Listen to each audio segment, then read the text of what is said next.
Alright, alright, alright. Magandang araw mga pare. Ako nga pala si Paring RJ at welcome dito muli sa Paring RJ TV.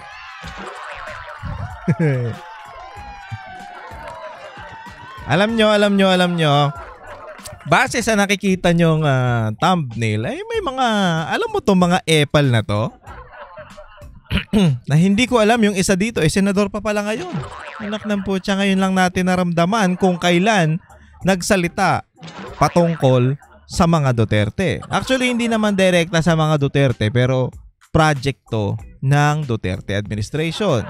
At etong isang asong ulol na to, na lagi natin nakikita, nakutamat talaga naman. Wala nang ibang ginawa kung hindi tumahol ng tumahol. At ang tahol niya, makikita natin mamaya. So bago tayo mag-umpisa, please like at subscribe this channel at huwag nyo rin kalimutang i-share sa mga tropa natin dyan. The more you share, the more chances of winning. Joke lang. Pag shinare natin, mas marami tayong tropa, mas marami, mas masaya. Okay po ba yun? Okay po ba yun? Siyempre huwag mong kakalimutan mag-subscribe dahil ang mga nagso-subscribe dito sa atin ay mga matatalino.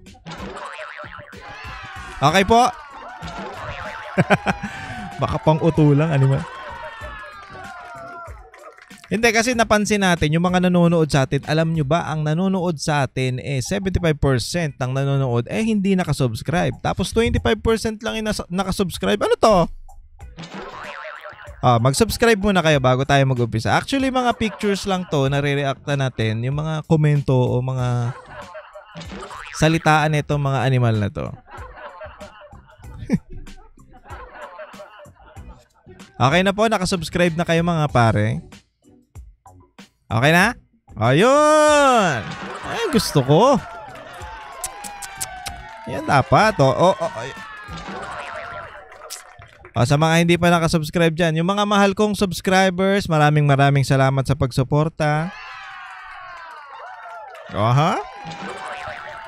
Yung mga hindi pa nakasubscribe, hindi pa huli ang lahat, mag-subscribe na kayo. Pwede po ba yon?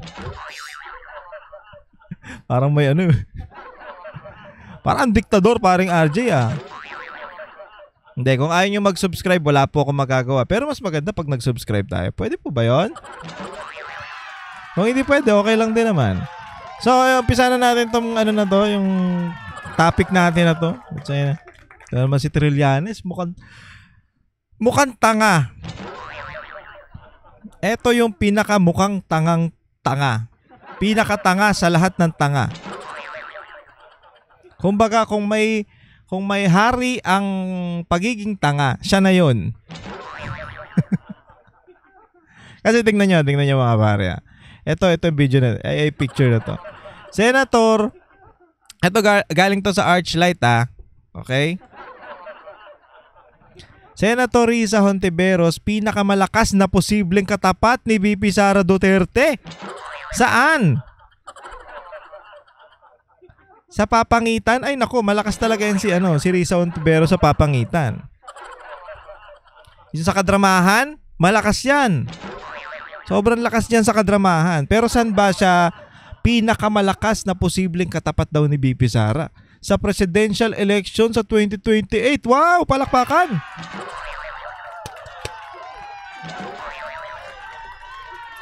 Ito yung alam mo yon, wait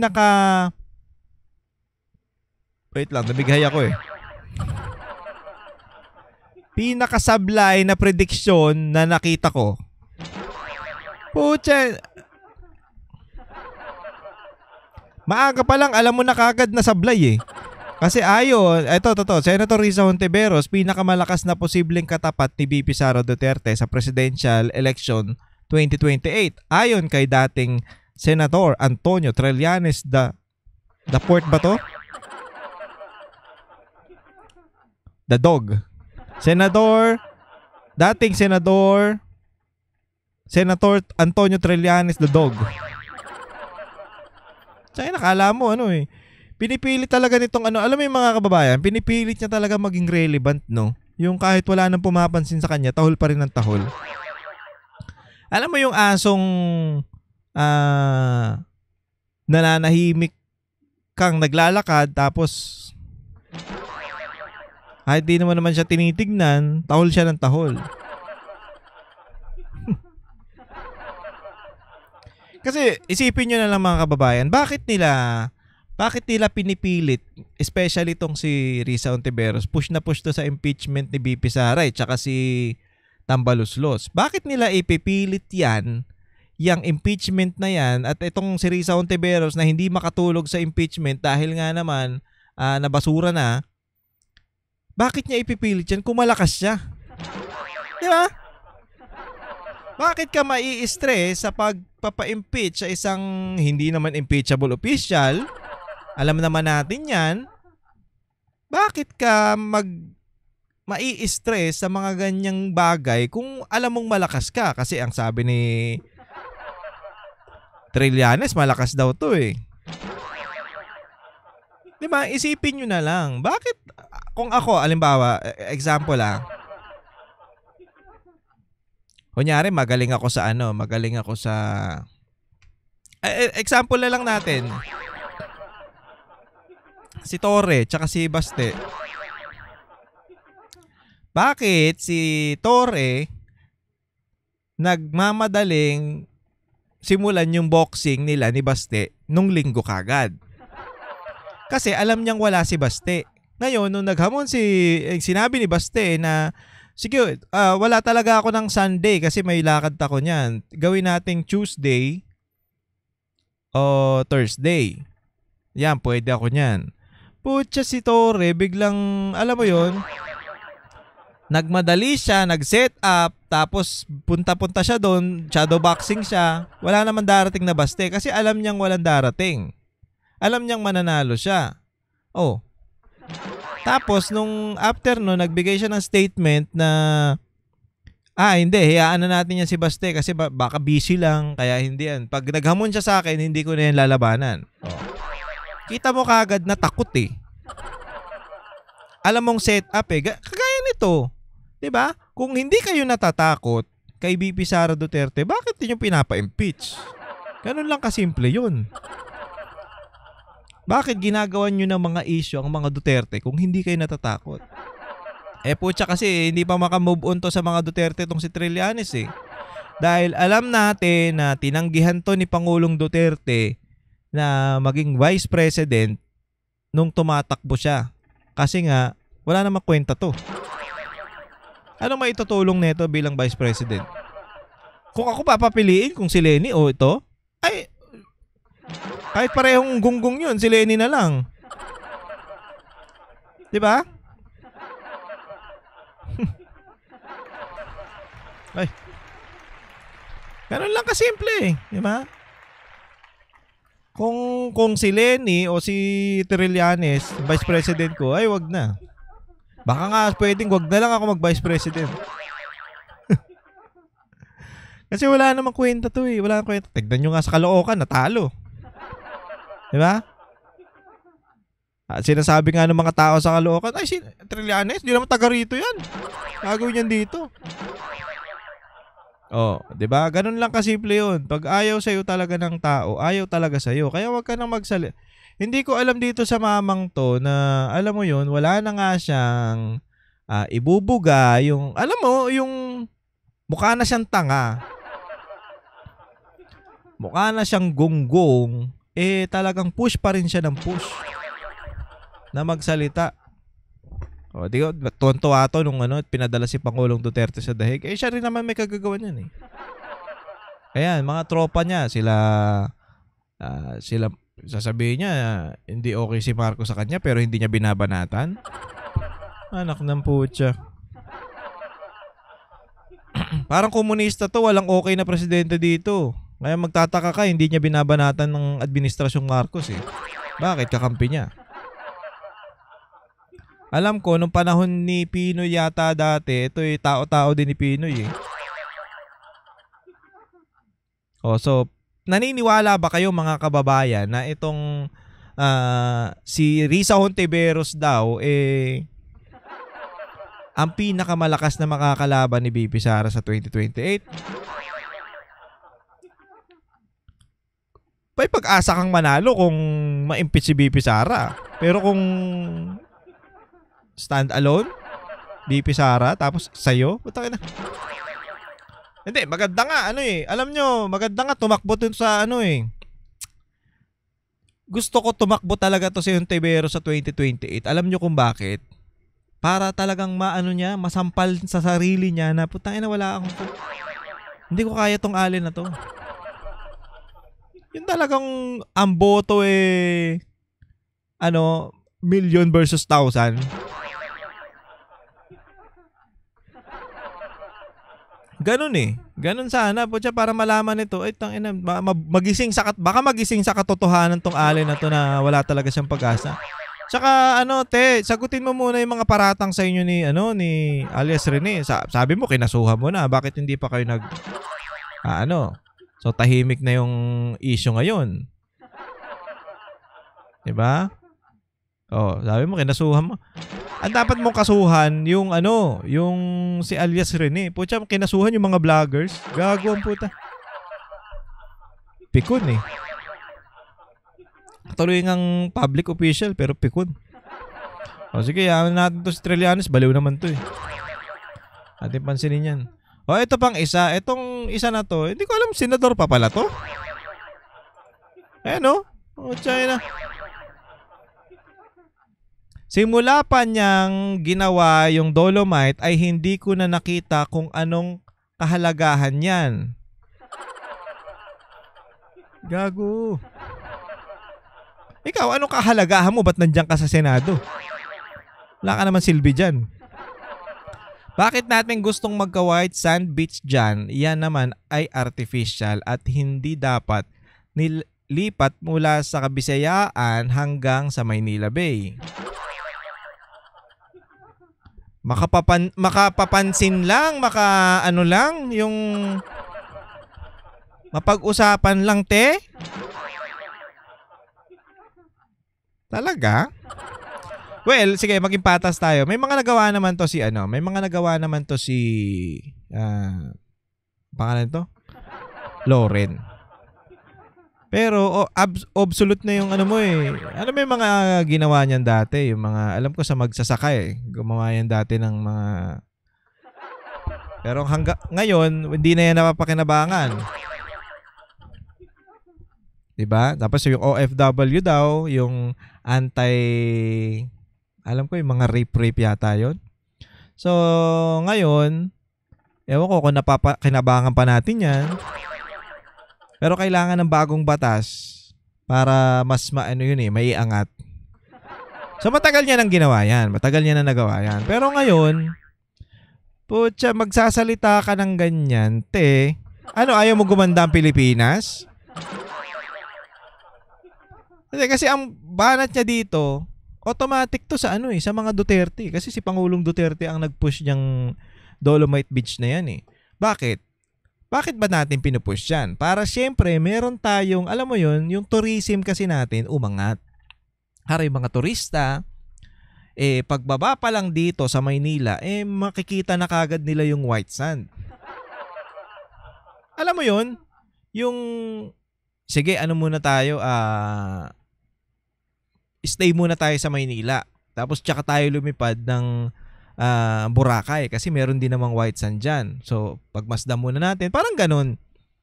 Parang patesting sa Boracay. Di ba?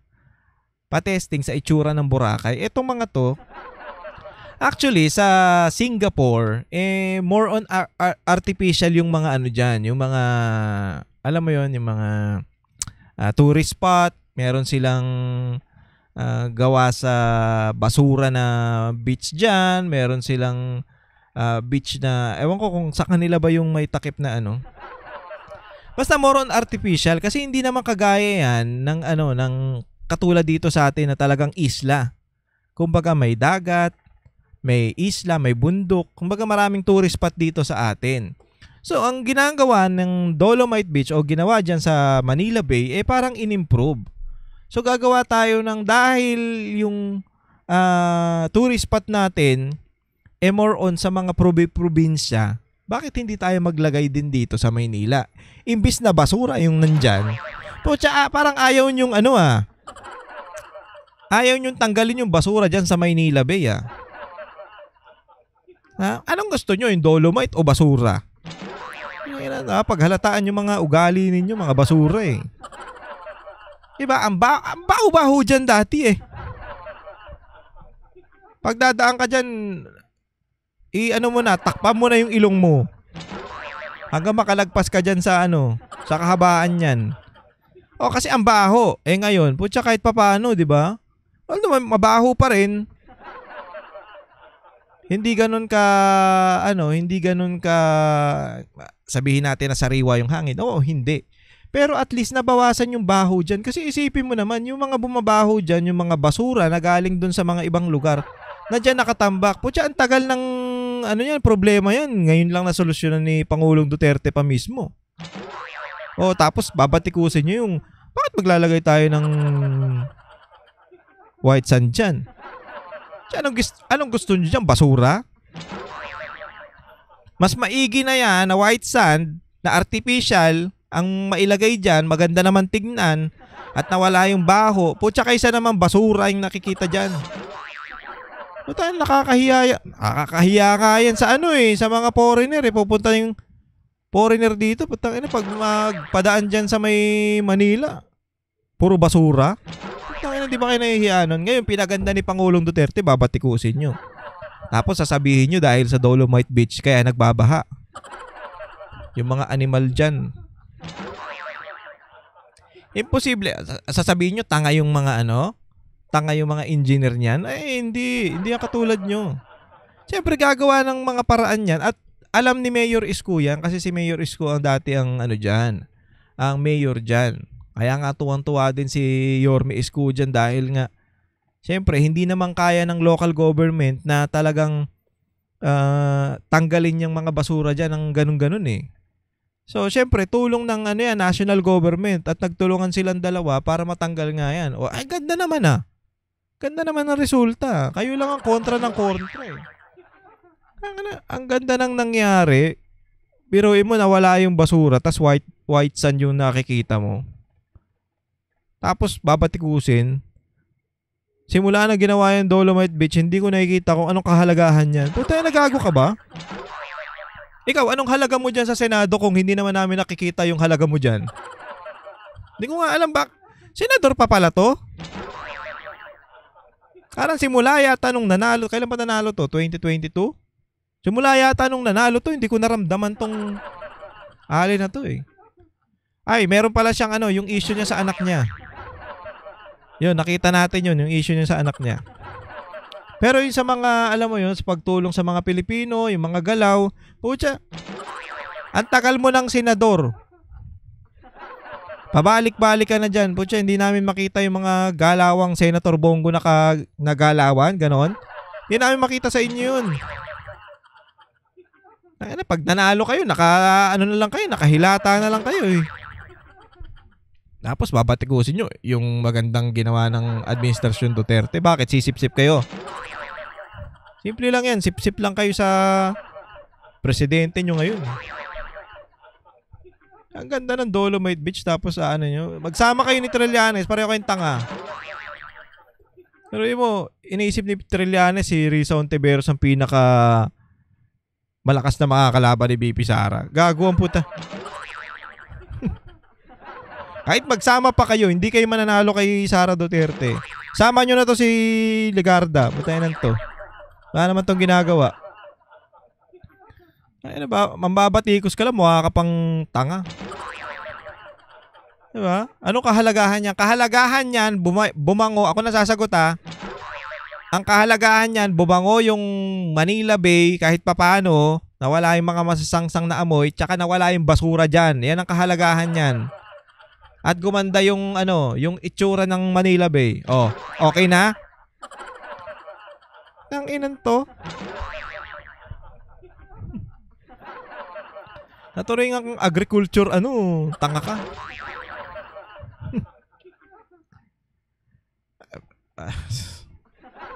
Wala ka bang tao diyan sa opisina mo na pwedeng sumagot niyang tanong mo?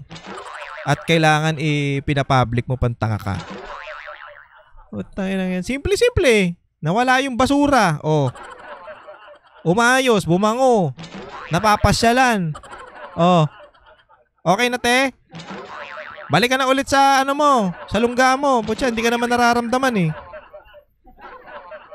Ano, after 3 years naramdaman ka? Oh, sa ano ka na? 2028 ka na ulit magsalita. Tanga ka. Kinang inan to. Papansin ang putya. Ito yung mga senador, mga dating senador. Noon pang senador na papansin, pawala na kasi yung mga ano nila eh. Pawala na sila sa mundong, hindi. Pawala na sila sa sirkulasyon. Sama naman nung. Pawala na sa sirkulasyon to mga animal na to, kaya nagsasalita, nagpapapansin. Anak ng putya, magpapansin lang. Pati yung mga magagandang, alam mo yung magagandang bagay, alam mo yung mga magagandang project na nagawa, puta, sisitahin nyo na para kayong tanga. Sisitahin yan, ang ganda na nangyari dyan. Si Loren Legarda, baliw yata to eh. Baliw na ba to? Ewan ko ha.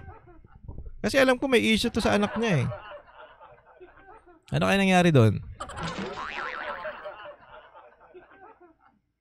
Sinong tangang magsasabi na hindi maganda yung Dolomite Beach? Sino magandang magsasabi na hindi okay yung nangyari na yan? Hindi okay yung nawala yung basura dyan? Sino yung tanga na gusto yung basura na nandyan pa rin? Gago ang puta. Diba? Ano mas gusto nyo? Ay, artificial na buhangin na nailagay dyan at napaganda yung Manila Bay? O yung mga basura na mabaho at nandyan pa rin? Oh, anak ng putya, kung basura ang pipiliin nyo, basura kayo. Para kayong dating mayor dyan sa Maynila na putay na yan. Naturingang doktor, naturingang babae, putyang inang yan, kalat-kalat. Parang gago. Tapos sasabihin kay Isko, huwag ka nang bumalik! Gago. Kinangina, palingkeran puta. Tapos eto pa si Legarda, hindi ko alam kung anong purpose niyang Dolomite Beach. Putay na mo. Dapat sa'yo, dinadala ka dyan eh. Para makita mo yung purpose. Ito po yung purpose niyan, ma'am, oh. Gumanda at nawala yung basura tapos medyo umaliwalas yung amoy. Yan po ang purpose ng Dolomite Beach. Okay na po ba? Skotongan nyo. Oh. Kinangina mo. Tanga-tanga. Ay, nako. Na-stress na naman kayo mga kababayan, ano? Welcome dito sa aking stress show. Kung saan may stress ang bawat isa pag nanood dito. Ay, nako, eto mga politiko natin, ang bobobo eh. Tapos may mga nagsasabi pa dyan, ikaw na lang kaya maging presidente. O sige, pababain niyo yung presidente niyo, ako magpe-presidente. Putang inang yan. Lahat talaga ng budget ilagay ko dito sa ano, sa mga dapat lagyan. Ano yan. Tapos pagtuturo ko yung mga tanga dyan. Oh, sige. Ang ina nyo. Kahit mahirap yung presidente, pwede naman ako tanggalin ko lahat ng ano dyan, ng sekretary dyan. Ilagay ko yung mga maayos. O sige, ayusin nyo to, ayusin nyo yan. Wala akong alam sa mga ganyan, ayusin nyo. Pag nalaman ko ng sablay-sablay ka po, alis, tanggal. As lahat ng budget dyan, ayusin nyo. Ay, ilan to mga to? May sahod naman eh. May sahod naman ang presidente ah. Ba't? Ilan to? Mga ano kasi, mga gahaman kasi. May mga sahod naman kayo eh. May mga sahod kayo. Ba't di yun yung gastusin nyo lang? Putay na nyo. Eh, posible namang wala kayong mga business. May mga business kayo. Ayun, sakit nyo sa ulo. Puta, pati kasi yung, alam nyo kasi, ang kawawa dito, tayo yung taong bayan. Ayan ang pinaka, ano dyan eh. Matangin na sila, ang sarap ng buhay nila. Kahit hindi naman pumasok yung mga yun, mayaman na yan eh. Kaya nga kayo niluklok dyan para tulungan nyo kaming umahon sa, alam mo yun, para tulungan nyo ang mga Pilipino na nahihirapan. Puta, hindi, para magpayaman kayo mga tanga kayo. Hindi namin kayo niluklok dyan para yumaman ng yumaman. Ganun ginagawa nyo. Ginagawa negosyo ang pagiging politiko. Mga tanga. Anyway, mga pare, hanggang dito na lang muna ang ating video. Kung nag-enjoy ka sa video na to, please subscribe to this channel. At syempre, huwag nyo kakalimutan mag-like and mag-share ng ating video. Huwag nyo na rin kakalimutan ng ating, Facebook page na Paring RJ. Diyan sa Facebook yan at makikita nyo yung logo natin na Paring RJ TV. Makikita nyo yan dun sa Facebook. Kasi yung dati kong Facebook, wala na yun. At syempre, sa TikTok, meron tayong TikTok, Paring RJ TV Banatero. Sa TikTok po yan. At huwag nyo rin kakalimutang manood ng Banatero sa SMNI tuwing Monday to Friday, 8 PM. Yan, mapapanood nyo tayo dyan tuwing, Wednesday hanggang Friday. Yon, doon tayo magkulitan. Pero panoorin nyo pa rin kasi araw-araw naman yan. Kaya, suportahan nyo ang ating Banateros. At syempre, SMNI, huwag nyo kakalimutan. Yung Banateros natin, yung Banateros page, Banateros 2.0. Tapos sa YouTube natin, DZAR 1026. Okay po ba yun? So maraming salamat sa pagsama sa akin mga pare. At maraming salamat at na-stress tayong lahat. Maraming salamat sa pagsama sa akin at sa pagiging stress ngayong araw na ito. Ay, ba't nangyari? Wait lang, hindi. Nagpapaalam pa ako eh. Ano ba yung... Ba't napindot? Okay, maraming salamat mga pare. Ingat po kayong lahat and God bless you all. Para sa inyo po ito. Kami ang boses ng masa, hindi natatakot. Katotohanan lang, di kami nalulunod. Walang bahid ng sismis, lahat ay totoo. Kahit sino ka pa, pag mali ka babanatan ka. Walang pinipili kulay, wala kaming kinikilingan. Basta para sa bayan, kami lalaban. Pagdama palakpakan, pag mali banatan. Di matitinag, di matatakot. Para sa bayan, tuloy ang sigaw. Sa harap ng kamera, walang halong takot. Mga baluktot, lahat kayo'y tutumba. Ang hustisya at totoo, yun lang ang mahalaga. Kahit sinong harang, di kami matitinag. Walang pinipiling kulay, wala kaming kinikilingan. Basta para sa bayan, kami lalaban. Pag tama palakpakan, pag mali banatan. Di matitinag, di matatakot. Para sa bayan, tuloy ang sigaw. Kung nasa tama ka, ikaw ay aming kasama. Pero pag mali ka, handa ka na bang mabasag? Banateros kami, walang inuurungan. Dahil bayan muna, bago ang sarili.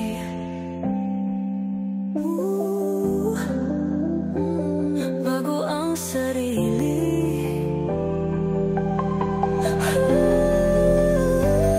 Pag tama palakpakan, pag mali banatan. Banateros ang sigaw, katotohanan ang laban.